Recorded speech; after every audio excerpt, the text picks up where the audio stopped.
Hello guys. Today I wanted to take a break from playing Roblox and start playing Plants vs. Zombies Fusion, a Chinese PvZ fan game which is based around, well, fusing plants. However, I will play this game on a maximum difficulty because that is how good I am at Plants vs. Zombies. Let's get into it. We start a course at level 1, where we have both Sunflower and Pea Shooter. Normally, I could take the time given by the tutorial and set up a defense until I feel satisfied, but I'm not going to be doing that today. I need to tell you the core strategy for the first few levels of the game.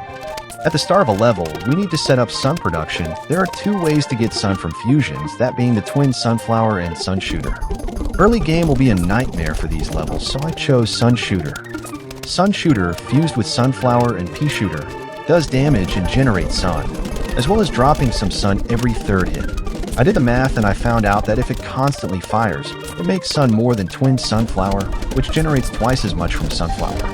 The only downside is that it needs to actually be firing, but since it's max difficulty and zombies are going to be in all lanes, this won't be an issue. Now that I have given you the core plan for levels, I wanted to talk about the Pea Shooter. Fusing Pea Shooters make Repeater, Split Pea, and Gatling Pea, respectively. But for the sake of simplicity, I'll call them Stage 1, 2, 3, and 4 Pea Shooter from now on. Stage 3 Pea Shooter is unique because it shoots 2 peas backwards and they both bounces back forward when it does not hit anything. Stage 4 Pea Shooters are essential as they are space efficient, which helps us significantly when setting up defenses. A little side note. Although the original version of the game is in Chinese, there is an unofficial multi-language edition for everyone to use. The first level is really difficult, but because they send hordes of zombies and we don't have any means of AoE damage, we just overpower them with more firepower. And that's the first level done. Now we move on to level 2. We unlock the Cherry Bomb, but more importantly, this is when I improvise my early game strategy here.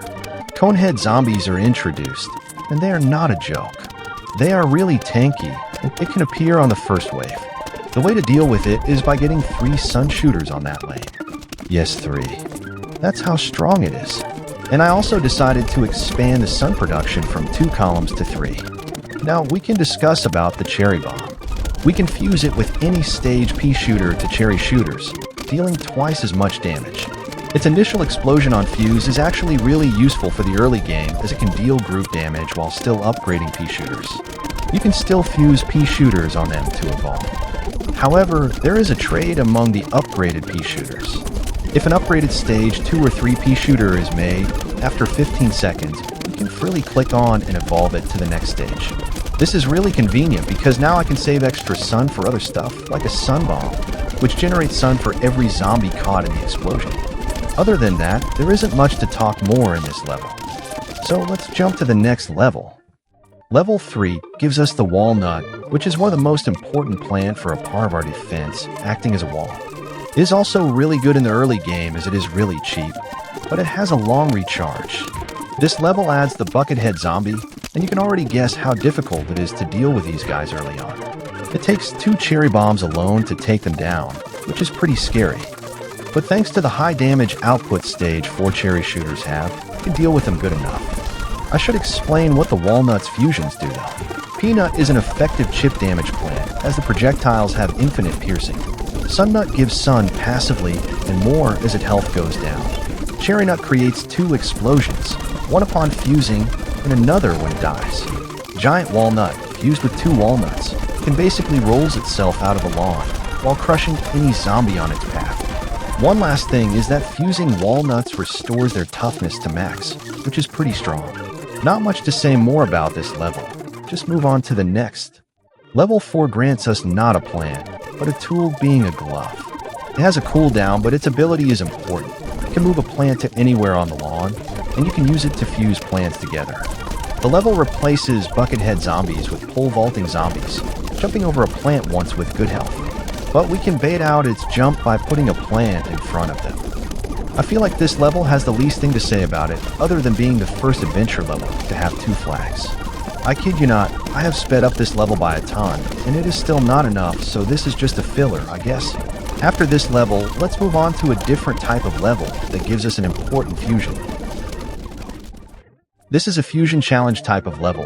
After beating the level featuring a specific fusion, You are now able to fuse into that plant for the entire game, and all of them usually have 3 flags. For this first fusion challenge, we have the Explodo Shooter, simply known as Cherry Bomber. It requires a pea shooter and 2 cherry bombs to make it, meaning it makes 2 subsequent explosions for each cherry bomb fused. However, the second cherry bomb fused will have their cooldown set to 5 seconds. Cherry Bomber shoots half as quickly but uses more devastating projectiles, now being explosive cherries. It deals 15 times more damage than a pea, and it has splash damage which does not scale damage regardless of distance. The journey to get it, however, is not as easy because, well, it's a challenge, so it has to be hard. Now, this level uses all zombies said before with a few zombie additions. They decided to use our own plants, being pea shooter, walnut, and cherry shooter. Replace zombies' heads with their heads and voila. Newspaper is not really threatening.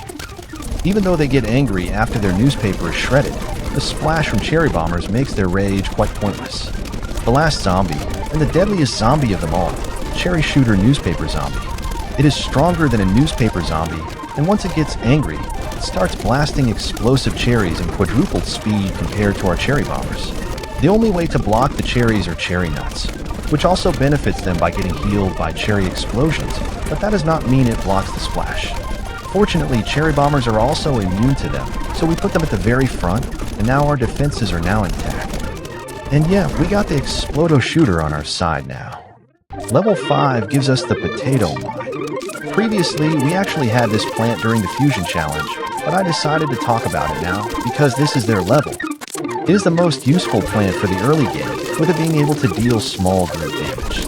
Fusing with certain plants also refunds some sun, which strengthens its early game potential. Potato Shooter increases its speed as the zombies get closer to it. Sunmine gives sun once exploded. Cherry Mine creates a 3x3 potato mine area upon detonation. And Minenut splits its explosion damage and detonates as its health lowers. The zombies in this level adds the Pea Shooter Zombie, and you can assume what it does by its name. Either way, thanks to Cherry Bomber, this level was quite easy to beat. After unlocking the Chomper, I immediately went to the next Fusion Challenge, this time for Compsilla, also known as Chizilla.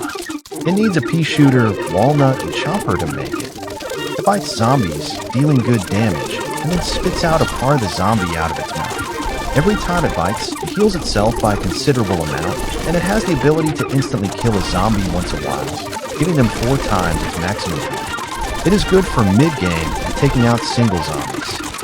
Pair it with Cherry Bomber, and you will see that it is really good at picking strong zombies down. For the zombies, it is the same, but instead of the Cherry Shooter Newspaper Zombie, Diamond Box zombies are here. It is really healthy, and when its box breaks, it reveals a gold one, then a silver one, and finally a gold. They are annoying, but it is really nothing. Yeah, time to move on. Thanks to Chomperzilla, level 6 was made easy, and stalling the zombies are now much more easier. Yeah, not much to say other than the Chomper fusions. Chomp Shooter bites a zombie and shoots out infinitely piercing zombie parts that do quadruple damage compared to a pea, like the one from Compsilla. Sun Chomper produces a lot of sun after digesting a zombie. Cherry Chomper creates an explosion when it devours a zombie. Chomp Nut heals itself after digesting a zombie, and Chomp Mine creates a potato mine in front of it after digesting. Time to move on to the next level. Level 7 brings us the old Cherry Shooter Newspaper Zombie earlier, but now we have a plant gift box. It gives a random plant when you place it, but putting it on a plant will give you a random fusion of that plant. Though it has a longer recharge, this allows us to add more plant types to our defenses. But it is quite inconsistent, so I might consider not using it later on. Luckily, we have a plant that can help us here, the Blaze Peas. It also has the evolution thing like the Pea Shooter does, but its Pea Inflict Inflame, which explodes the zombie when it dies and inflicts other zombies with the same effect, helping greatly with crowd control. We also have Hypno Peas. It's like a Blaze Pea, but instead of the effect, when it kills a zombie, it summons a hypnotized Hypno Pea zombie on that spot, which sound not really good for this difficulty here. Either way, it is not hard, so let's move on to the next level. Level 8 introduces the mechanic of putting metal objects into our plants, in this case buckets. When killing a bucknut or a buck pea zombie, it drops a bucket and we can fuse it with a pea shooter or walnut to make a buck pea and bucknut respectively.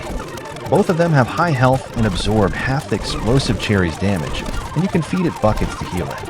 However, we must kill zombies with damage and not with chompers or cherry bombs. This level was breathtaking for me, because I got so bored that I decided to collect buckets and feed buck peas with them. Anyways, we should get to the last level for this video, and certainly a difficult one for this. Level 9 is the final level, and it tests us everything that we have learned in this journey and use that against us. However, we have one final item that we can use, which is Tall Nut. We have to put it on a walnut, and it has more health and blocks cold vaulting zombies. But it won't help the fact that Cherry Shooter Newspaper Zombie is present. Speaking of which, because we need to use cherry nuts to block their projectile, it slows down our setup significantly, but I pushed through the drawbacks and finished this level with ease. Let me know if you want more Plants vs. Zombies Fusion, or go back to Roblox. Enjoy this time lapse before you go.